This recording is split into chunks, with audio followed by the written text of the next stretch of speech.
ಓಂ ಶಾಂತಿ. ಇಂದಿನ ಪರಮಾತ್ಮನ ಮಹಾವಾಕ್ಯ ಮುರುಳಿ ದಿನಾಂಕ 21/9/2025. ಅವ್ಯಕ್ತ ಬಾಪ್ತಾದ ಮಧುಬನ ರಿವೈಸ್ 2/2/2007. ಪರಮಾತ್ಮನ ಪ್ರಾಪ್ತಿಗಳಿಂದ ಸಂಪನ್ನ ಆದಂತಹ ಆತ್ಮರ ಲಕ್ಷಣ ಆಗಿದೆ ಪರಮ ಪವಿತ್ರತೆ, ಸರ್ವಶ್ರೇಷ್ಠತೆ ಮತ್ತು ಶ್ರೀಮಂತಿಕೆ. ಅಂದರೆ ಹೋಲಿಯೆಸ್ಟ್, ಹೈಯೆಸ್ಟ್ ಮತ್ತು ರಿಚೆಸ್ಟ್ ಆಗುವುದೇ ಪರಮಾತ್ಮನ ಪ್ರಾಪ್ತಿಯಿಂದ ಸಂಪನ್ನ ಆದಂತಹ ಆತ್ಮರ ಲಕ್ಷಣ ಆಗಿದೆ.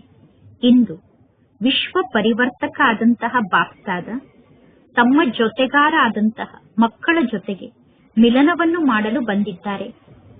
ಪ್ರತಿಯೊಂದು ಮಗುವಿನ ಮಸ್ತಕದಲ್ಲಿ ಪರಮಾತ್ಮ ತಂದೆ 3 ವಿಶೇಷವಾದಂತಹ ಪರಮಾತ್ಮನ ಪ್ರಾಪ್ತಿಗಳನ್ನು ನೋಡುತ್ತಿದ್ದಾರೆ. 1ನೇಯದಾಗಿದೆ ಪವಿತ್ರತೆ, 2ನೇಯದಾಗಿದೆ ಶ್ರೇಷ್ಠತೆ ಮತ್ತು 3ನೇಯದಾಗಿದೆ ಶ್ರೀಮಂತಿಕೆ. ಅಂದರೆ 1ನೇಯದು ಹೋಲಿಯೆಸ್ಟ್, 2ನೇಯದು ಹೈಯೆಸ್ಟ್, 3ನೇಯದು ರಿಚೆಸ್ಟ್ ಆಗುವುದಾಗಿದೆ. ಈ ಜ್ಞಾನದ ಫೌಂಡೇಶನ್ನೇ ಪವಿತ್ರತೆ ಆಗಿದೆ. ಈ ಜ್ಞಾನದ ಅಡಿಪಾಯವೇ ಪವಿತ್ರರಾಗುವುದಾಗಿದೆ. ಅಂದ ಮೇಲೆ ಪ್ರತಿಯೊಬ್ಬ ಮಕ್ಕಳು ಪರಮ ಪವಿತ್ರರಾಗಿದ್ದೀರಾ. ಪವಿತ್ರತೆ ಅಂದರೆ ಕೇವಲ ಬ್ರಹ್ಮಚರ್ಯ ಅಷ್ಟೇ ಅಲ್ಲ, ಆದರೆ ಮನ, ವಾಣಿ, ಕರ್ಮ, ಸಂಬಂಧ ಸಂಪರ್ಕದಲ್ಲಿ ಪವಿತ್ರತೆ. ಸ್ವಯಂ ಅನ್ನು ನೋಡಿಕೊಳ್ಳಿ. ಪರಮಾತ್ಮ ತಂದೆಯ ಮಕ್ಕಳಾದಂತಹ ಬ್ರಾಹ್ಮಣ ಆತ್ಮರಾದ ನೀವು ಆದಿ, ಮಧ್ಯ, ಅಂತ್ಯ ಅಂದರೆ 3 ಕಾಲದಲ್ಲಿ ಪವಿತ್ರ ಆತ್ಮರಾಗಿ ಇದ್ದೀರಾ ತಾನೆ. ಮೊಟ್ಟ ಮೊದಲನೆಯದಾಗಿ ಆತ್ಮರಾದ ನೀವು ಯಾವಾಗ ಪರಮಧಾಮದಲ್ಲಿ ನಿವಾಸವನ್ನು ಮಾಡುತ್ತಿದ್ದೀರೋ ಆಗ ಆ ಪರಮಧಾಮದಲ್ಲಿ ನೀವು ಪರಮ ಪವಿತ್ರ ಆತ್ಮರಾಗಿದ್ದೀರಿ. ನಂತರ ಯಾವಾಗ ಆದಿಯ ಸಮಯಕ್ಕೆ ಬರುತ್ತೀರೋ, ಅಂದರೆ ಸೃಷ್ಟಿಯ ಆದಿ ಕಾಲದಲ್ಲಿ ದೇವತಾ ರೂಪದಲ್ಲೂ ಕೂಡ ನೀವು ಪರಮ ಪವಿತ್ರ ಆತ್ಮರಾಗಿದ್ದೀರಿ. ಪರಮ ಪವಿತ್ರರು ಅಂದರೆ ಪವಿತ್ರ ಆತ್ಮರ ವಿಶೇಷತೆ ಅಂದರೆ ಪ್ರವೃತ್ತಿಯಲ್ಲಿ ಇದ್ದರೂ ಕೂಡ ಸಂಪೂರ್ಣ ಪವಿತ್ರರಾಗಿ ಇರುವುದು. ಜಗತ್ತಿನಲ್ಲಿ ಅನೇಕರು ಪವಿತ್ರರಾಗುತ್ತಾರೆ, ಆದರೆ ನಿಮ್ಮ ಪವಿತ್ರತೆಯ ವಿಶೇಷತೆ ಏನಾಗಿದೆ ಅಂದರೆ ಸ್ವಪ್ನದಲ್ಲೂ ಕೂಡ ಅಪವಿತ್ರತೆ ನಿಮ್ಮ ಮನಸ್ಸು ಬುದ್ಧಿಯನ್ನು ಟಚ್ ಮಾಡುವುದಿಲ್ಲ. ನಿಮ್ಮ ಕನಸಿನಲ್ಲೂ ಕೂಡ ಅಪವಿತ್ರತೆ ನಿಮ್ಮ ಮನಸ್ಸು ಬುದ್ಧಿಯನ್ನು ಮುಟ್ಟಲು ಸಾಧ್ಯ ಇಲ್ಲ. ಸತ್ಯಯುಗದಲ್ಲಿ ಆತ್ಮ ಪವಿತ್ರ ಆಗುತ್ತದೆ ಮತ್ತು ನಿಮ್ಮ ಶರೀರ ಕೂಡ ಪವಿತ್ರ ಆಗಿರುತ್ತದೆ. ಸತ್ಯಯುಗದಲ್ಲಿ ನಿಮ್ಮ ಆತ್ಮ ಮತ್ತು ಶರೀರ ಎರಡೂ ಪವಿತ್ರ ಆಗಿರುತ್ತದೆ. ಸತ್ಯಯುಗದಲ್ಲಿ ಆತ್ಮ ಮತ್ತು ಶರೀರ ಎರಡೂ ಪವಿತ್ರ ಆಗಿರುವ ಕಾರಣ ನೀವು ದೇವಾತ್ಮರ ರೂಪದಲ್ಲಿ ಇರುತ್ತೀರಾ. ಅದು ಶ್ರೇಷ್ಠ ಪವಿತ್ರತೆ ಆಗಿದೆ. ನೀವು ಎಷ್ಟು ಪರಮ ಪವಿತ್ರರಾಗುತ್ತೀರೋ ಅಷ್ಟೇ ಸರ್ವಶ್ರೇಷ್ಠ ಆತ್ಮರಾಗುತ್ತೀರಾ. ಸರ್ವರಿಗಿಂತ ಶ್ರೇಷ್ಠ ಆತ್ಮರು ಅಂದರೆ ಬ್ರಾಹ್ಮಣ ಆತ್ಮರಾದ ನೀವಾಗಿದ್ದೀರಾ. ಬ್ರಾಹ್ಮಣ ಆತ್ಮರಾದ ನೀವು ಜಗತ್ತಿನಲ್ಲಿ ಎಲ್ಲರಿಗಿಂತ ಸರ್ವಶ್ರೇಷ್ಠ ಆಗಿದ್ದೀರಾ ಮತ್ತು ಸರ್ವಶ್ರೇಷ್ಠ ತಂದೆಗೆ ಮಕ್ಕಳಾಗಿದ್ದೀರಾ. ಆದಿಯ ಸಮಯದಲ್ಲಿ ಪರಮಧಾಮದಲ್ಲೂ ಕೂಡ ನೀವು ಸರ್ವಶ್ರೇಷ್ಠರಾಗಿದ್ದೀರಾ. ಅಂದರೆ ಪರಮಧಾಮದಲ್ಲಿ ಪರಮಾತ್ಮ ತಂದೆಯ ಜೊತೆಗೆ ಇರುತ್ತೀರಾ ಮತ್ತು ಮಧ್ಯದಲ್ಲಿ ನೀವು ಪೂಜ್ಯಾತ್ಮರಾಗಿರುತ್ತೀರಾ. ದ್ವಾಪರ ಯುಗದ ಸಮಯದಲ್ಲಿ ಪೂಜ್ಯಾತ್ಮರಾಗಿರುತ್ತೀರಾ. ದ್ವಾಪರ ಯುಗದಲ್ಲಿ ನಿಮ್ಮ ಎಷ್ಟು ಸುಂದರವಾದ ಮಂದಿರವನ್ನು ನಿರ್ಮಾಣ ಮಾಡುತ್ತಾರೆ ಮತ್ತು ಎಷ್ಟೊಂದು ವಿಧಿಪೂರ್ವಕವಾಗಿ ನಿಮ್ಮ ಪೂಜೆ ಮಧ್ಯದ ಸಮಯದಲ್ಲಿ ನಡೆಯುತ್ತದೆ. ದೇವತಾ ಸ್ವರೂಪದಲ್ಲಿ ಮಂದಿರದಲ್ಲಿ ನಿಮ್ಮ ಪೂಜೆ ಎಷ್ಟು ವಿಧಿಪೂರ್ವಕವಾಗಿ ನಡೆಯುತ್ತದೆ. ಅನ್ಯ ಆತ್ಮರ ಮಂದಿರವನ್ನು ನಿರ್ಮಾಣ ಮಾಡುತ್ತಾರೆ, ಆದರೆ ದೇವತಾ ಸ್ವರೂಪದ ನಿಮ್ಮ ಪೂಜೆ ಎಷ್ಟು ವಿಧಿಪೂರ್ವಕವಾಗಿ ನಡೆಯುತ್ತದೆಯೋ ಅಷ್ಟು ವಿಧಿಪೂರ್ವಕವಾಗಿ ಅನ್ಯರ ಪೂಜೆ ನಡೆಯುವುದಿಲ್ಲ. ಅಂದ ಮೇಲೆ ನೀವು ಪರಮ ಪವಿತ್ರರೂ ಕೂಡ ಆಗಿದ್ದೀರಾ ಮತ್ತು ಸರ್ವಶ್ರೇಷ್ಠ ಆತ್ಮರೂ ಕೂಡ ಆಗಿದ್ದೀರಾ. ಜೊತೆಗೆ ಬಹಳಷ್ಟು ಶ್ರೀಮಂತರೂ ಕೂಡ ಆಗಿದ್ದೀರಾ. ಜಗತ್ತಿನಲ್ಲಿ ರಿಚೆಸ್ಟ್ ಇನ್ ದ ವರ್ಲ್ಡ್ ಎಂದು ಹೇಳುತ್ತಾರೆ. ಅಂದರೆ ಇಂಥವರು ಜಗತ್ತಿನಲ್ಲಿ ಎಲ್ಲರಿಗಿಂತ ಅತಿ ದೊಡ್ಡ ಶ್ರೀಮಂತರು ಎಂದು ಹೇಳುತ್ತಾರೆ. ಆದರೆ ಶ್ರೇಷ್ಠ ಆತ್ಮರಾದ ನೀವು ಇಡೀ ಕಲ್ಪದಲ್ಲೇ ಶ್ರೀಮಂತರಾಗಿದ್ದೀರಾ. ನೀವು ರಿಚೆಸ್ಟ್ ಇನ್ ದ ಕಲ್ಪ ಆಗಿದ್ದೀರಾ. ಇಡೀ ಕಲ್ಪದಲ್ಲೂ ನೀವು ಎಲ್ಲರಿಗಿಂತ ಹೆಚ್ಚು ಶ್ರೀಮಂತರಾಗಿದ್ದೀರಾ. ನಿಮ್ಮ ಖಜಾನೆಯ ಸ್ಮೃತಿ ನಿಮಗೆ ಇದೆ ತಾನೆ? ಎಷ್ಟೊಂದು ಖಜಾನೆಗೆ ಮಾಲೀಕರಾಗಿದ್ದೀರಾ. ಅವಿನಾಶಿ ಖಜಾನೆ ಈ ಒಂದು ಜನ್ಮದಲ್ಲಿ ನಿಮಗೆ ಪ್ರಾಪ್ತಿಯಾಗುತ್ತದೆ. ಎಷ್ಟೊಂದು ಅವಿನಾಶಿ ಖಜಾನೆ ಇದೆ. ಅಷ್ಟೆಲ್ಲ ಅವಿನಾಶಿ ಖಜಾನೆಯನ್ನು ಈ ಒಂದು ಜನ್ಮದಲ್ಲಿ ಪ್ರಾಪ್ತಿ ಮಾಡಿಕೊಳ್ಳುತ್ತೀರಾ ಮತ್ತು ಆ ಖಜಾನೆ ಅನೇಕ ಜನ್ಮದವರೆಗೂ ನಿಮ್ಮ ಜೀವನದಲ್ಲಿ ಇರುತ್ತದೆ. ಬೇರೆ ಯಾವ ಖಜಾನೆಯು ಅನೇಕ ಜನ್ಮದವರೆಗೂ ನಿಮ್ಮ ಜೀವನದಲ್ಲಿ ಇರುವುದಿಲ್ಲ. ಆದರೆ ನಿಮ್ಮ ಖಜಾನೆ ಆಧ್ಯಾತ್ಮಿಕ ಖಜಾನೆ ಆಗಿದೆ. ಶಕ್ತಿಯ ಖಜಾನೆ, ಜ್ಞಾನದ ಖಜಾನೆ, ಗುಣಗಳ ಖಜಾನೆ, ಶ್ರೇಷ್ಠ ಸಂಕಲ್ಪದ ಖಜಾನೆ ಮತ್ತು ವರ್ತಮಾನ ಸಮಯದ ಖಜಾನೆ. ಈ ಸರ್ವ ಖಜಾನೆ ಅನೇಕ ಜನ್ಮಗಳವರೆಗೂ ನಿಮ್ಮ ಜೊತೆಗೆ ಇರುತ್ತದೆ. ಈ ಒಂದು ಜನ್ಮದಲ್ಲಿ ಪ್ರಾಪ್ತಿಯಾದಂತಹ ಖಜಾನೆ ನಿಮ್ಮ ಜೊತೆಗೆ ಬರುತ್ತದೆ. ಏಕೆಂದರೆ ಸರ್ವ ಖಜಾನೆಗಳಿಗೆ ದಾತ ಆದಂತಹ ಪರಮಾತ್ಮ ತಂದೆಯ ಮೂಲಕ ಈ ಖಜಾನೆಗಳು ಪ್ರಾಪ್ತಿಯಾಗಿದೆ. ಅಂದ ಮೇಲೆ ನಮ್ಮ ಬಳಿ ಅವಿನಾಶಿ ಆದಂತಹ ಖಜಾನೆ ಇದೆ. ನಮ್ಮ ಖಜಾನೆ ಅವಿನಾಶಿ ಖಜಾನೆ ಆಗಿದೆ ಅನ್ನುವ ನಶೆ ಇದೆ ತಾನೆ? ಈ ಆಧ್ಯಾತ್ಮಿಕ ಖಜಾನೆಯನ್ನು ಪ್ರಾಪ್ತಿ ಮಾಡಿಕೊಳ್ಳುವುದಕ್ಕೋಸ್ಕರ ಸಹಜ ಯೋಗಿಗಳಾಗಿದ್ದೀರಾ. ನೆನಪಿನ ಶಕ್ತಿಯ ಮೂಲಕ ಖಜಾನೆಯನ್ನು ಜಮಾ ಮಾಡಿಕೊಳ್ಳುತ್ತೀರಾ. ಈ ಸಮಯದಲ್ಲಿ ಸರ್ವ ಖಜಾನೆಯಿಂದ ಸಂಪನ್ನ ಆಗಿ ನಿಶ್ಚಿಂತ ಚಕ್ರವರ್ತಿಗಳಾಗಿದ್ದೀರಾ. ಯಾವುದಾದರೂ ಮಾತಿನ ಚಿಂತೆ ಇದೆಯೇನು? ಏಕೆಂದರೆ ಈ ಸಮಯದಲ್ಲಿ ಎಷ್ಟೆಲ್ಲ ಖಜಾನೆ ನಿಮ್ಮ ಬಳಿ ಇದೆಯೋ ಆ ಖಜಾನೆಯನ್ನು ಕಳ್ಳರು ಲೂಟಿ ಮಾಡಿಕೊಂಡು ಹೋಗಲು ಸಾಧ್ಯ ಇಲ್ಲ. ರಾಜರು ನಿಮ್ಮ ಖಜಾನೆಯನ್ನು ಕಿತ್ತುಕೊಳ್ಳಲು ಸಾಧ್ಯ ಇಲ್ಲ. ನೀರು ನಿಮ್ಮ ಖಜಾನೆಯನ್ನು ಮುಳುಗಿಸಲು ಸಾಧ್ಯ ಇಲ್ಲ. ಆದ್ದರಿಂದ ನಿಶ್ಚಿಂತ ಚಕ್ರವರ್ತಿಗಳಾಗಿದ್ದೀರಾ. ಅಂದ ಮೇಲೆ ಈ ಖಜಾನೆಗಳ ಸ್ಮೃತಿ ಸದಾ ಇರುತ್ತದೆ ತಾನೆ? ಮತ್ತು ಪರಮಾತ್ಮ ತಂದೆಯ ನೆನಪು ಸಹಜ ಆಗಿದೆ. ಸಹಜವಾಗಿ ತಂದೆಯನ್ನು ನೆನಪು ಮಾಡುತ್ತೀರಾ. ಏಕೆಂದರೆ ಎಲ್ಲದಕ್ಕಿಂತ ಅಧಿಕವಾಗಿ ನೆನಪಿಗೆ ಆಧಾರ ಅಂದರೆ ಒಂದನೆಯದಾಗಿ ಸಂಬಂಧ ಆಗಿದೆ, ಎರಡನೆಯದಾಗಿ ಪ್ರಾಪ್ತಿಯಾಗಿದೆ. ಎಷ್ಟು ಪ್ರೀತಿಯ ಸಂಬಂಧ ಇರುತ್ತದೆಯೋ ಅಷ್ಟು ಸ್ವತಃ ಆ ಸಂಬಂಧದ ನೆನಪು ಬರುತ್ತದೆ. ಏಕೆಂದರೆ ಸಂಬಂಧದಲ್ಲಿ ಸ್ನೇಹ ಇರುತ್ತದೆ ಮತ್ತು ಎಲ್ಲಿ ಸ್ನೇಹ ಇದೆಯೋ ಅಲ್ಲಿ ಸ್ನೇಹಿತರನ್ನು ನೆನಪು ಮಾಡುವುದು ಕಷ್ಟ ಆಗುವುದಿಲ್ಲ. ಆದರೆ ಆ ಸ್ನೇಹಿತರನ್ನು ಮರೆಯುವುದು ಕಷ್ಟ ಆಗುತ್ತದೆ. ಅಂದ ಮೇಲೆ ಪರಮಾತ್ಮ ತಂದೆ ಸರ್ವ ಸಂಬಂಧದಿಂದ ನಮಗೆ ಆಧಾರ ಆಗಿದ್ದಾರೆ. ಪರಮಾತ್ಮ ತಂದೆಯನ್ನು ಸರ್ವ ಸಂಬಂಧದ ಆಧಾರವನ್ನಾಗಿ ಮಾಡಿಕೊಂಡಿದ್ದೀರಾ. ನೀವೆಲ್ಲರೂ ಸಹಜ ಯೋಗಿ ಎಂದು ಅನುಭವವನ್ನು ಮಾಡುತ್ತಿದ್ದೀರಾ ತಾನೆ? ನಾನು ಸಹಜ ಯೋಗಿ ಆಗಿದ್ದೇನೆ ಎಂದು ಸ್ವಯಂ ಅನುಭವ ಮಾಡುತ್ತಿದ್ದೀರಾ ತಾನೆ? ಅಥವಾ ಕಷ್ಟಪಡುವಂತಹ ಯೋಗಿಗಳಾಗಿದ್ದೀರೋ? ಸಹಜ ಯೋಗಿಗಳಾಗಿದ್ದೀರಾ ತಾನೆ? ಕೆಲವೊಮ್ಮೆ ಯೋಗ ಸಹಜ ಆಗಿರುತ್ತದೆ, ಕೆಲವೊಮ್ಮೆ ಯೋಗ ಕಷ್ಟ ಆಗುತ್ತದೆ ಎಂದು ಅನುಭವವನ್ನು ಮಾಡುತ್ತೀರೇನು? ಯಾವಾಗ ಪರಮಾತ್ಮ ತಂದೆಯನ್ನು ಸಂಬಂಧದ ಆಧಾರದಿಂದ ನೆನಪು ಮಾಡುತ್ತೀರೋ ಮತ್ತು ಸ್ನೇಹದ ಆಧಾರದಿಂದ ನೆನಪು ಮಾಡುತ್ತೀರೋ ಆಗ ನೆನಪು ಕಷ್ಟ ಆಗುವುದಿಲ್ಲ. ಮತ್ತು ಪ್ರಾಪ್ತಿಗಳನ್ನು ನೆನಪು ಮಾಡಿಕೊಳ್ಳಿ. ಸರ್ವ ಪ್ರಾಪ್ತಿಗಳ ದಾತ ಆದಂತಹ ಪರಮಾತ್ಮ ತಂದೆ ಸರ್ವ ಪ್ರಾಪ್ತಿಯನ್ನೂ ಕೂಡ ನೀಡಿದ್ದಾರೆ. ಅಂದ ಮೇಲೆ ಸ್ವಯಂ ಅನ್ನು ಸರ್ವ ಖಜಾನೆಯಿಂದ ಸಂಪನ್ನ ಆದಂತಹ ಆತ್ಮ ಎಂದು ಅನುಭವ ಮಾಡುತ್ತೀರಾ ತಾನೆ? ಖಜಾನೆಗಳನ್ನು ಜಮಾ ಮಾಡಿಕೊಳ್ಳಲು ಸಹಜ ವಿಧಿಯನ್ನು ಬಾಪ್ದಾದ ತಿಳಿಸಿದ್ದಾರೆ. ಎಷ್ಟೆಲ್ಲ ಅವಿನಾಶಿ ಖಜಾನೆ ಇದೆಯೋ ಆ ಎಲ್ಲಾ ಖಜಾನೆಯನ್ನು ಪ್ರಾಪ್ತಿ ಮಾಡಿಕೊಳ್ಳಲು ವಿಧಿಯಾಗಿದೆ ಬಿಂದುವನ್ನು ಇಡುವುದು. ಹೇಗೆ ವಿನಾಶಿ ಖಜಾನೆಯಲ್ಲಿ ಬಿಂದುವನ್ನು ಇಡುತ್ತಾ ಹೋದರೆ ಆ ಖಜಾನೆ ವೃದ್ಧಿಯಾಗುತ್ತಾ ಹೋಗುತ್ತದೆ. ಅಂದ ಮೇಲೆ ಅವಿನಾಶಿ ಖಜಾನೆಯನ್ನು ಜಮಾ ಮಾಡಿಕೊಳ್ಳಲು ವಿಧಿ ಅಂದರೆ ಬಿಂದುವನ್ನು ಇಡುವುದಾಗಿದೆ. 3 ಬಿಂದುಗಳಿದೆ. ಒಂದನೆಯ ಬಿಂದು ಅಂದರೆ ಆತ್ಮನಾದ ನಾನು ಬಿಂದು ಆಗಿದ್ದೇನೆ. ಎರಡನೆಯದಾಗಿ ಪರಮಾತ್ಮ ತಂದೆ ಕೂಡ ಬಿಂದು ಆಗಿದ್ದಾರೆ. ಮತ್ತು ಈ ನಾಟಕದಲ್ಲಿ ಏನೆಲ್ಲ ಆಗಿ ಹೋಗಿದೆಯೋ ಅದಕ್ಕೆ ಫುಲ್ ಸ್ಟಾಪ್ ಅನ್ನು ಇಡಬೇಕು, ಅಂದರೆ ಬಿಂದುವನ್ನು ಇಡಬೇಕು. ಅಂದ ಮೇಲೆ ಬಿಂದುವನ್ನು ಇಡಲು ನಿಮಗೆ ಬರುತ್ತದೆ ತಾನೆ? ಅತಿ ಸಹಜವಾಗಿ ಬರೆಯಲು ಸಾಧ್ಯ ಆಗುವಂತಹ ಸಂಖ್ಯೆ ಯಾವುದಾಗಿದೆ? 0ಯನ್ನು ಬರೆಯುವುದು. ಅಂದರೆ ಬಿಂದುವನ್ನು ಇಡುವುದು, ಬಿಂದುವನ್ನು ಬರೆಯುವುದು ಸಹಜ ಆಗಿದೆ.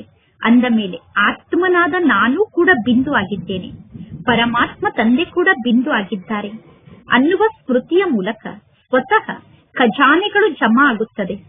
ಅಂದ ಮೇಲೆ ಬಿಂದುವನ್ನು ಸೆಕೆಂಡ್ನಲ್ಲಿ ನೆನಪು ಮಾಡಿಕೊಂಡಾಗ ಎಷ್ಟೊಂದು ಖುಷಿಯಾಗುತ್ತದೆ. ಈ ಸರ್ವ ಖಜಾನೆ ನಿಮ್ಮ ಬ್ರಾಹ್ಮಣ ಜೀವನದ ಅಧಿಕಾರ ಆಗಿದೆ. ಸರ್ವ ಖಜಾನೆಗಳು ಬ್ರಾಹ್ಮಣ ಜೀವನದಲ್ಲಿ ನಮ್ಮ ಅಧಿಕಾರ ಆಗಿದೆ. ಏಕೆಂದರೆ ಪರಮಾತ್ಮ ತಂದೆಗೆ ಮಕ್ಕಳಾಗುವುದು ಅಂದರೆ ಅಧಿಕಾರಿಗಳಾಗುವುದಾಗಿದೆ. ಮತ್ತು ವಿಶೇಷವಾಗಿ 3 ಸಂಬಂಧದ ಅಧಿಕಾರ ಪ್ರಾಪ್ತಿಯಾಗುತ್ತದೆ. ಒಂದನೆಯದಾಗಿ ಪರಮಾತ್ಮ ತಂದೆಯನ್ನಾಗಿ ಮಾಡಿಕೊಂಡಿದ್ದೀರಾ, ಎರಡನೆಯದಾಗಿ ಶಿಕ್ಷಕನನ್ನಾಗಿ ಮಾಡಿಕೊಂಡಿದ್ದೀರಾ ಮತ್ತು ಮೂರನೆಯದಾಗಿ ಸದ್ಗುರುವನ್ನಾಗಿ ಮಾಡಿಕೊಂಡಿದ್ದೀರಾ. ಈ 3 ಸಂಬಂಧದಿಂದ ತಂದೆಯ ಮೂಲಕ ಪಾಲನೆ ಸಿಗುತ್ತಾ ಇದೆ. ಶಿಕ್ಷಣದ ಮೂಲಕ ಸಂಪಾದನೆ ಆಗುತ್ತಿದೆ. ಶಿಕ್ಷಣವೇ ಸಂಪಾದನೆಗೆ ಆಧಾರ ಆಗಿದೆ. ಮತ್ತು ಸದ್ಗುರುವಿನ ಮೂಲಕ ವರದಾನ ಪ್ರಾಪ್ತಿಯಾಗುತ್ತದೆ. ಎಷ್ಟು ಸಹಜವಾಗಿ ವರದಾನ ಪ್ರಾಪ್ತಿಯಾಗುತ್ತಿದೆ, ಏಕೆಂದರೆ ಪರಮಾತ್ಮ ತಂದೆಯ ಮೂಲಕ ವರದಾನವನ್ನು ಪ್ರಾಪ್ತಿ ಮಾಡಿಕೊಳ್ಳುವುದು ಮಕ್ಕಳಾದ ನಿಮ್ಮ ಜೀವನದ ಜನ್ಮಸಿದ್ಧ ಅಧಿಕಾರ ಆಗಿದೆ. ಬಾಪ್ತಾದ ಪ್ರತಿಯೊಂದು ಮಗುವಿನ ಜಮಾದ ಖಾತೆಯನ್ನು ಚೆಕ್ ಮಾಡುತ್ತಾರೆ. ಈಗ ನೀವೆಲ್ಲರೂ ಪ್ರತಿಕ್ಷಣ ನಿಮ್ಮ ಜಮಾದ ಖಾತೆಯನ್ನು ಚೆಕ್ ಮಾಡಿಕೊಳ್ಳಿ. ನನ್ನ ಖಾತೆಯಲ್ಲಿ ಜಮಾ ಆಗಿದೆಯೋ ಅಥವಾ ಇಲ್ಲವೋ. ಜಮಾ ಆಗಲು ವಿಧಿ ಅಂದರೆ ಏನೆಲ್ಲಾ ಕರ್ಮವನ್ನು ಮಾಡಿದ್ದೀರೋ ಆ ಕರ್ಮದಲ್ಲಿ ನೀವು ಸ್ವಯಂ ಸಂತುಷ್ಟತೆಯ ಅನುಭವವನ್ನು ಮಾಡಬೇಕು. ಮತ್ತು ಯಾರ ಜೊತೆಗೆ ಕರ್ಮವನ್ನು ಮಾಡಿದ್ದೀರೋ ಅವರೂ ಕೂಡ ಆ ಕರ್ಮದಿಂದ ಸಂತುಷ್ಟ ಆಗಿರಬೇಕು. ಒಂದು ವೇಳೆ ಇಬ್ಬರಲ್ಲೂ ಸಂತುಷ್ಟತೆ ಇದ್ದರೆ ತಿಳಿದುಕೊಳ್ಳಿ, ಕರ್ಮದ ಮೂಲಕ ನಮ್ಮ ಖಾತೆಯಲ್ಲಿ ಜಮಾ ಆಗಿದೆ. ಒಂದು ವೇಳೆ ಸ್ವಯಂನಿಂದ ಅಥವಾ ಯಾರ ಸಂಬಂಧದಲ್ಲಿ ಬರುತ್ತೇವೋ ಅವರ ಮೂಲಕ ಸಂತುಷ್ಟತೆಯ ಅನುಭವ ಆಗದೇ ಇದ್ದರೆ ಖಾತೆಯಲ್ಲಿ ಜಮಾ ಆಗಿಲ್ಲ ಎಂದು ಅರ್ಥ. ಅಂದರೆ ನಾವು ಮಾಡುವ ಸೇವೆಯ ಮೂಲಕ, ನಾವು ಮಾಡುವ ಕರ್ಮದ ಮೂಲಕ ಸ್ವಯಂಗೆ ಸಂತುಷ್ಟತೆಯ ಅನುಭವ ಆಗದೇ ಇದ್ದರೆ, ಕಾರ್ಯವನ್ನು ಮಾಡುವಾಗ ಯಾರ ಸಂಬಂಧದಲ್ಲಿ ಬರುತ್ತೇವೋ ಅವರ ಮೂಲಕ ಸಂತುಷ್ಟತೆಯ ಅನುಭವ ಆಗದೇ ಇದ್ದರೆ ಜಮಾ ಆಗಿಲ್ಲ ಎಂದು ಅರ್ಥ. ಬಾಪ್ತಾದ ಎಲ್ಲಾ ಮಕ್ಕಳಿಗೂ ಸಮಯದ ಸೂಚನೆಯನ್ನು ನೀಡುತ್ತಿರುತ್ತಾರೆ. ಈ ವರ್ತಮಾನ ಸಂಗಮ ಯುಗದ ಸಮಯ ಇಡೀ ಕಲ್ಪದಲ್ಲೇ ಸರ್ವಶ್ರೇಷ್ಠ ಸಮಯ ಆಗಿದೆ. ಏಕೆಂದರೆ ಈ ಸಂಗಮ ಯುಗದ ಸಮಯವೇ ಶ್ರೇಷ್ಠ ಕರ್ಮದ ಬೀಜವನ್ನು ಬಿತ್ತುವ ಸಮಯ ಆಗಿದೆ. ಪ್ರತ್ಯಕ್ಷ ಫಲವನ್ನು ಪ್ರಾಪ್ತಿ ಮಾಡಿಕೊಳ್ಳುವ ಸಮಯ ಆಗಿದೆ. ಸಂಗಮ ಯುಗದ ಈ ಸಮಯ ಬಹಳಷ್ಟು ಶ್ರೇಷ್ಠ ಆಗಿದೆ. ಸಂಗಮ ಯುಗದ ಒಂದೊಂದು ಕ್ಷಣ ಕೂಡ ಸರ್ವಶ್ರೇಷ್ಠ ಆಗಿದೆ. ಪ್ರತಿಯೊಬ್ಬರು ಸೆಕೆಂಡ್ನಲ್ಲಿ ಅಶರೀರಿ ಸ್ಥಿತಿಯಲ್ಲಿ ಸ್ಥಿತಾಗಲು ಸಾಧ್ಯ ತಾನೆ? ಬಾಪ್ತಾದ ಸಹಜ ವಿಧಿಯನ್ನು ತಿಳಿಸಿದ್ದಾರೆ. ನಿರಂತರ ತಂದೆಯ ನೆನಪಿನಲ್ಲಿ ಸ್ಥಿತ ಆಗುವುದಕ್ಕೋಸ್ಕರ ಒಂದು ವಿಧಿಯನ್ನು ನಿಮ್ಮದನ್ನಾಗಿ ಮಾಡಿಕೊಳ್ಳಿ. ಇಡೀ ದಿನ 2 ಶಬ್ದವನ್ನು ಎಲ್ಲರೂ ಹೇಳುತ್ತೀರಾ ಮತ್ತು ಆ 2 ಶಬ್ದವನ್ನು ಬಾರಿ ಬಾರಿಗೂ ಹೇಳುತ್ತೀರಾ. ಅಂದರೆ ಅನೇಕ ಬಾರಿ ಹೇಳುತ್ತೀರಾ. ಆ 2 ಶಬ್ದ ಯಾವುದು ಅಂದರೆ ನಾನು ಮತ್ತು ನನ್ನದು. ಯಾವಾಗ ನಾನು ಅನ್ನುವ ಶಬ್ದವನ್ನು ಹೇಳುತ್ತೀರೋ ಆಗ ಪರಮಾತ್ಮ ತಂದೆ ನನಗೆ ಪರಿಚಯವನ್ನು ನೀಡಿದ್ದಾರೆ. ನೀನು ಆತ್ಮ ಆಗಿದ್ದೀಯಾ. ನಾನು ಎಂದು ನೆನಪಿಗೆ ಬಂದ ತಕ್ಷಣ ನಾನು ಆತ್ಮ ಆಗಿದ್ದೇನೆ ಅನ್ನುವ ಸ್ಮೃತಿ ಬರಬೇಕು. ಅಂದ ಮೇಲೆ ಯಾವಾಗ ನಾನು ಅನ್ನುವ ಶಬ್ದವನ್ನು ಹೇಳುತ್ತೀರೋ ಆಗ ನಾನು ಆತ್ಮ ಆಗಿದ್ದೇನೆ ಅನ್ನುವುದನ್ನು ನೆನಪು ಮಾಡಿಕೊಳ್ಳಿ. ಕೇವಲ ನಾನು ಅನ್ನುವುದರ ಬಗ್ಗೆ ವಿಚಾರ ಮಾಡಬೇಡಿ. ನಾನು ಆತ್ಮ ಆಗಿದ್ದೇನೆ ಅನ್ನುವ ಶಬ್ದವನ್ನು ಜೊತೆಗೆ ಸೇರಿಸಿಕೊಂಡು ವಿಚಾರವನ್ನು ಮಾಡಿ. ಏಕೆಂದರೆ ನಿಮಗೆ ಗೊತ್ತಿದೆ ತಾನೆ, ನಾನು ಸರ್ವಶ್ರೇಷ್ಠ ಆತ್ಮ ಆಗಿದ್ದೇನೆ. ಪರಮಾತ್ಮ ತಂದೆಯ ಪಾಲನೆಯನ್ನು ಪಡೆದುಕೊಳ್ಳುತ್ತಿರುವಂತಹ ಆತ್ಮ ಆಗಿದ್ದೇನೆ. ಮತ್ತು ಯಾವಾಗ ನನ್ನದು ಅನ್ನುವ ಶಬ್ದವನ್ನು ಹೇಳುತ್ತೀರೋ ಆಗ ನನ್ನವರು ಯಾರಾಗಿದ್ದಾರೆ? ನನ್ನವರು ಬಾಬಾ ಆಗಿದ್ದಾರೆ. ಮೇರಾ ಬಾಬಾ ಅಂದರೆ ನನ್ನ ಬಾಬಾ, ಅಂದರೆ ಪರಮಾತ್ಮ ತಂದೆ ನನ್ನವರಾಗಿದ್ದಾರೆ. ಯಾವಾಗ ನಾನು ಮತ್ತು ನನ್ನದು ಅನ್ನುವ ಶಬ್ದವನ್ನು ಹೇಳುತ್ತೀರೋ ಆ ಸಮಯದಲ್ಲಿ ಈ ಶಬ್ದವನ್ನು ಸೇರಿಸಿಕೊಳ್ಳಿ. ನಾನು ಆತ್ಮ ಆಗಿದ್ದೇನೆ ಮತ್ತು ನನ್ನವರು ಬಾಬಾ ಆಗಿದ್ದಾರೆ. ಎಷ್ಟು ಪರಮಾತ್ಮ ತಂದೆ ನನ್ನವರಾಗಿದ್ದಾರೆ ಎಂದು ತಂದೆಯ ಬಗ್ಗೆ ನನ್ನತನವನ್ನು ಇಟ್ಟುಕೊಳ್ಳುತ್ತೀರೋ ಅಷ್ಟು ತಂದೆಯನ್ನು ನೆನಪು ಮಾಡುವುದು ಸಹಜ ಆಗುತ್ತದೆ. ಏಕೆಂದರೆ ನನ್ನದು ಅನ್ನುವ ಶಬ್ದವನ್ನು ಎಂದೂ ಮರೆಯಲು ಸಾಧ್ಯ ಇಲ್ಲ. ಇಡೀ ದಿನದಲ್ಲಿ ನೋಡಿಕೊಳ್ಳಿ, ನನ್ನದು ಅನ್ನುವುದು ನಮಗೆ ಸಹಜವಾಗಿ ನೆನಪಿಗೆ ಬರುತ್ತದೆ ತಾನೆ, ನನ್ನದು ಅನ್ನುವುದು ನನಗೆ ನೆನಪಿಗೆ ಬರುತ್ತದೆ ತಾನೆ ಎಂದು ಇಡೀ ದಿನ ಸ್ವಯಂವನ್ನು ನೋಡಿಕೊಳ್ಳಿ. ಅಂದ ಮೇಲೆ ಇದೇ ವಿಧಿಯ ಮೂಲಕ ನೀವು ಸಹಜ ಯೋಗಿಗಳಾಗಬಹುದು.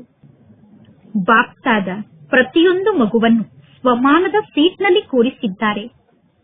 ಸ್ವಮಾನದ ಲೀಸ್ಟ್ ಅನ್ನು ಒಂದು ವೇಳೆ ನೀವು ನೆನಪು ಮಾಡಿಕೊಂಡರೆ ಎಷ್ಟು ಉದ್ದವಾದ ಲೀಸ್ಟ್ ಆಗಿದೆ. ಏಕೆಂದರೆ ಸ್ವಮಾನದಲ್ಲಿ ಸ್ಥಿತ ಆದಾಗ ದೇಹಾಭಿಮಾನ ಬರಲು ಸಾಧ್ಯ ಇಲ್ಲ.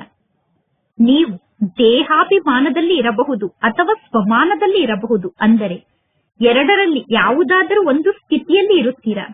ಸ್ವಮಾನದ ಅರ್ಥವೇ ಆಗಿದೆ ಸ್ವ ಅಂದರೆ ನಾನು ಆತ್ಮ. ಆತ್ಮದ ಶ್ರೇಷ್ಠ ಸ್ಮೃತಿಯ ಸ್ಥಾನವೇ ಸ್ವಮಾನ ಆಗಿದೆ.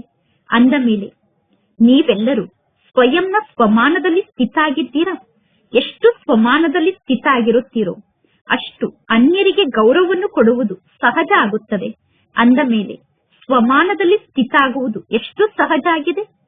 ನೀವೆಲ್ಲರೂ ಸದಾ ಖುಷಿಯಲ್ಲಿ ಇರುತ್ತೀರ ತಾನೆ.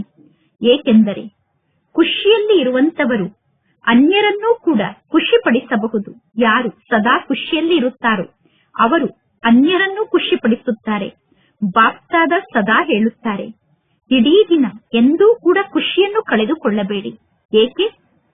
ಖುಷಿ ಎಂತಹ ವಸ್ತು ಆಗಿದೆ ಅಂದರೆ ಕೇವಲ ಖುಷಿ ಅನ್ನುವಂತಹ ಒಂದು ವಸ್ತುವಿನಲ್ಲಿ ಆರೋಗ್ಯವೂ ಇದೆ, ಸಂಪತ್ತೂ ಇದೆ, ಸಂತೋಷ ಕೂಡ ಇದೆ.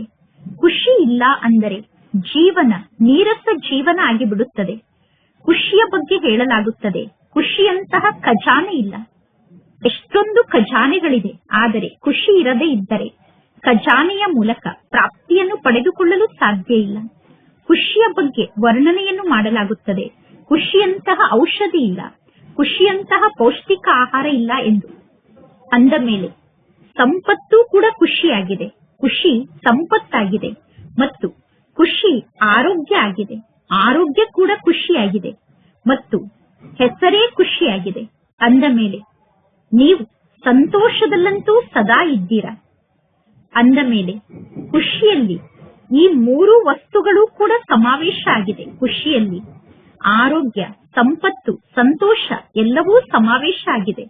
ಮತ್ತು ಬಾಪ್ತಾದ ಅವಿನಾಶಿ ಖುಷಿಯ ಖಜಾನೆಯನ್ನು ನೀಡಿದ್ದಾರೆ. ಪರಮಾತ್ಮ ತಂದೆ ನೀಡಿರುವ ಖಜಾನೆಯನ್ನು ಕಳೆದುಕೊಳ್ಳಬಾರದು. ಅಂದ ಮೇಲೆ ಸದಾ ಖುಷಿಯಲ್ಲಿ ಇರುತ್ತೀರ ತಾನೆ.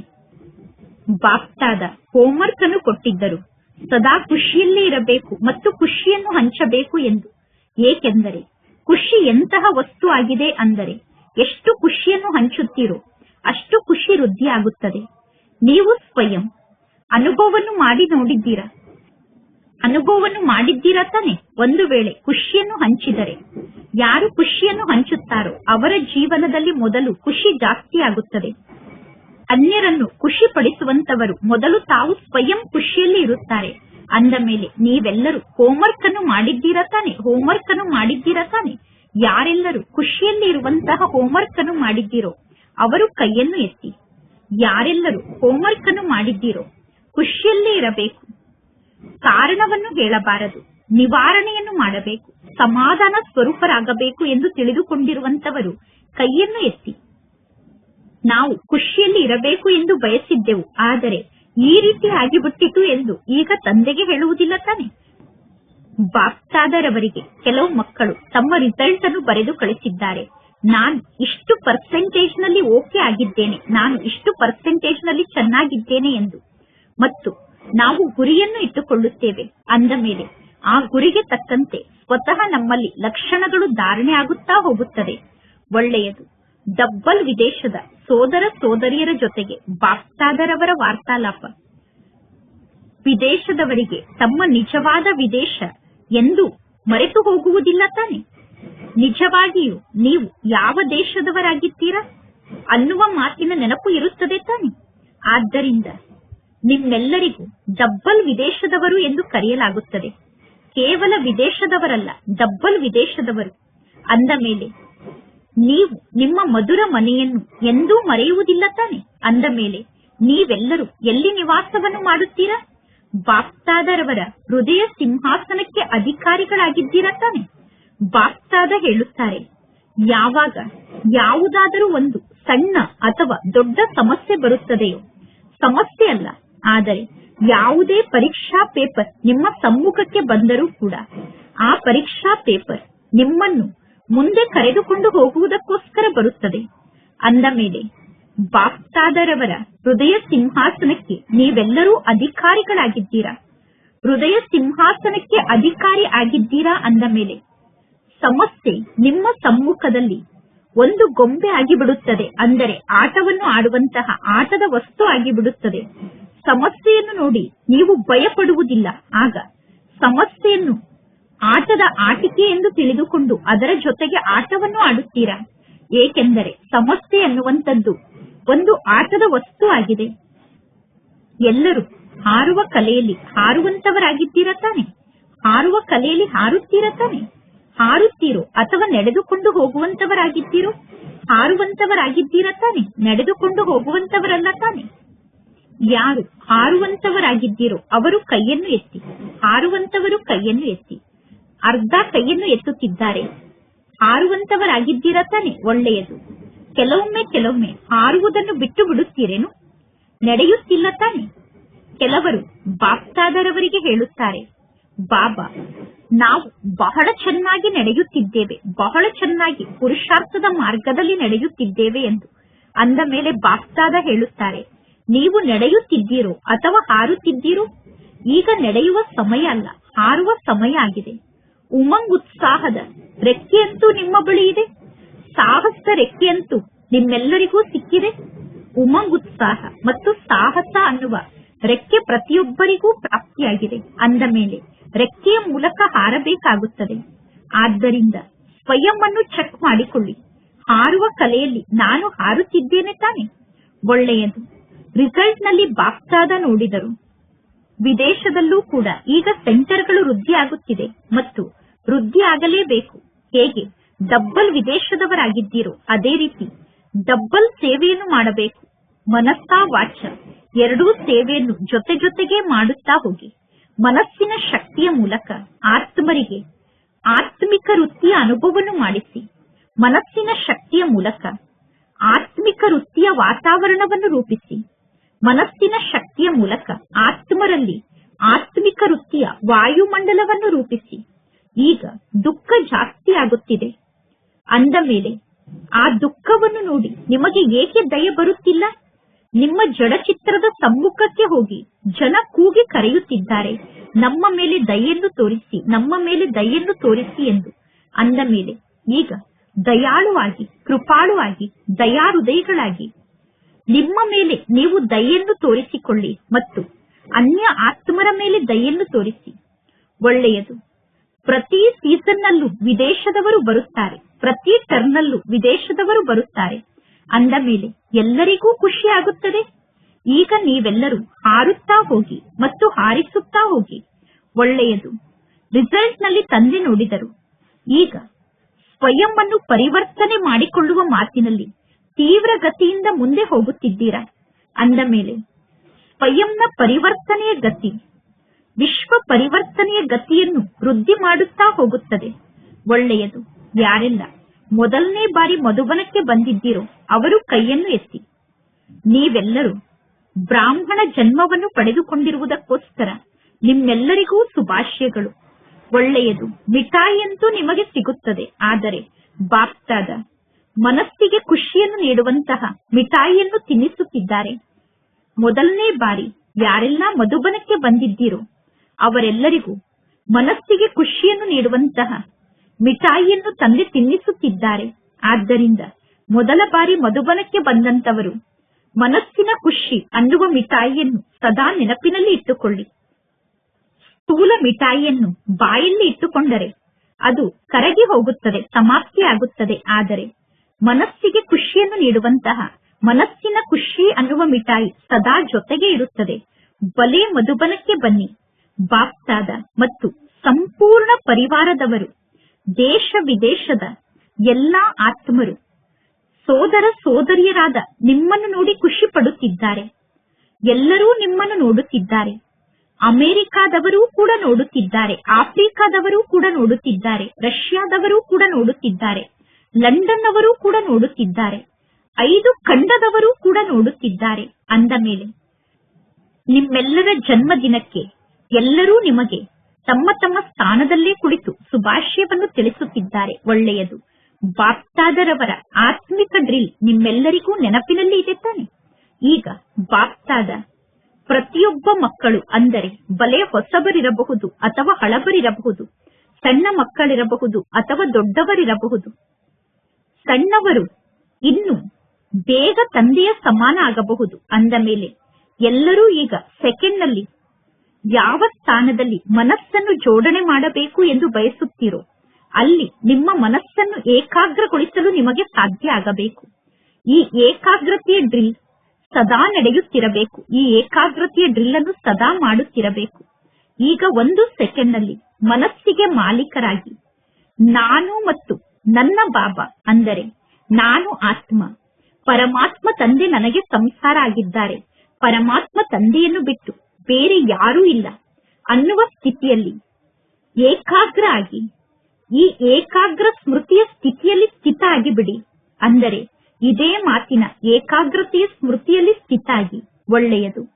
4 ಕಡೆ ಇರುವಂತಹ ಸರ್ವ ತೀವ್ರ ಪುರುಷಾರ್ಥಿ ಮಕ್ಕಳಿಗೆ ಸದಾ ಉಮಂಗುತ್ಸಾಹದ ರೆಕ್ಕೆಯ ಮೂಲಕ ಹಾರುವ ಕಲೆಯ ಅನುಭವವನ್ನು ಮಾಡುವಂತಹ ಅನುಭವಿ ಮೂರ್ತಿ ಮಕ್ಕಳಿಗೆ ಸದಾ ಸ್ವಯಂನ ಸ್ವಮಾನದ ಸೀಟ್ನಲ್ಲಿ ಸೆಟ್ ಆಗಿ ಇರುವಂತಹ ಮಕ್ಕಳಿಗೆ ಸದಾ ದಯಾಹೃದಯಿಗಳಾಗಿ ವಿಶ್ವದ ಆತ್ಮರಿಗೆ ಮನಸ್ಸಿನ ಶಕ್ತಿಯ ಮೂಲಕ ಸ್ವಲ್ಪ ನೆಲೆಯನ್ನು ನೀಡುವಂತಹ, ಸುಖ ಶಾಂತಿಯನ್ನು ನೀಡುವಂತಹ ದಯಾ ಸ್ವರೂಪ ಮಕ್ಕಳಿಗೆ, ಕರುಣಾ ಸ್ವರೂಪ ಮಕ್ಕಳಿಗೆ ಸದಾ ತಂದೆಯ ಸ್ನೇಹದಲ್ಲಿ ಸಮಾವೇಶ ಆಗಿರುವಂತಹ ಪರಮಾತ್ಮ ತಂದೆಯ ಹೃದಯ ಸಿಂಹಾಸನಕ್ಕೆ ಅಧಿಕಾರಿಯಾದಂತಹ ಮಕ್ಕಳಿಗೆ ಬಾಪ್ತಾದರವರ ನೆನಪು, ಪ್ರೀತಿ ಹಾಗೂ ನಮಸ್ತೆ. ಬಾಪ್ತಾದರವರಿಗೆ ಮಕ್ಕಳ ನೆನಪು, ಪ್ರೀತಿ ಹಾಗೂ ನಮಸ್ತೆ ನಮಸ್ತೆ ನಮಸ್ತೆ. ಒಳ್ಳೆಯದು. ಎಲ್ಲರೂ ಬಹಳಷ್ಟು ಬಹಳಷ್ಟು ಬಹಳಷ್ಟು ಖುಷಿಯಲ್ಲಿ ಇದ್ದೀರಾ ತಾನೆ? ಖುಷಿಯಲ್ಲಿ ಇದ್ದೀರಾ ತಾನೆ? ಬಹಳಷ್ಟು ಖುಷಿ ಇದೆ ತಾನೆ? ಬಹಳಷ್ಟು ಅಂದರೆ ಎಷ್ಟು ಖುಷಿ ಇದೆ? ಬಹಳಷ್ಟು ಖುಷಿ ಅಂದರೆ ಸದಾ ಇದೇ ರೀತಿ ಖುಷಿಯಲ್ಲಿ ಇರಬೇಕು. ಈಗ ಹೇಗೆ ಬಹಳಷ್ಟು ಖುಷಿಯಲ್ಲಿ ಇದ್ದೀರೋ ಸದಾ ಇದೇ ರೀತಿ ಖುಷಿಯಲ್ಲಿ ಇರಬೇಕು. ಏನು ಬೇಕಾದರೂ ಆಗಲಿ, ಏನಾದರೂ ಆಗಲಿ, ಆಗಲು ಬಿಟ್ಟು ಬಿಡಿ.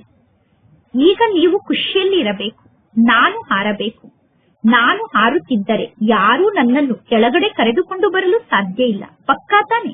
ಪಕ್ಕಾ ಪ್ರತಿಜ್ಞೆಯನ್ನು ಮಾಡಿದ್ದೀರಾ ತಾನೆ? ಎಷ್ಟು ಪಕ್ಕಾ ಪ್ರತಿಜ್ಞೆಯನ್ನು ಮಾಡಿದ್ದೀರಾ?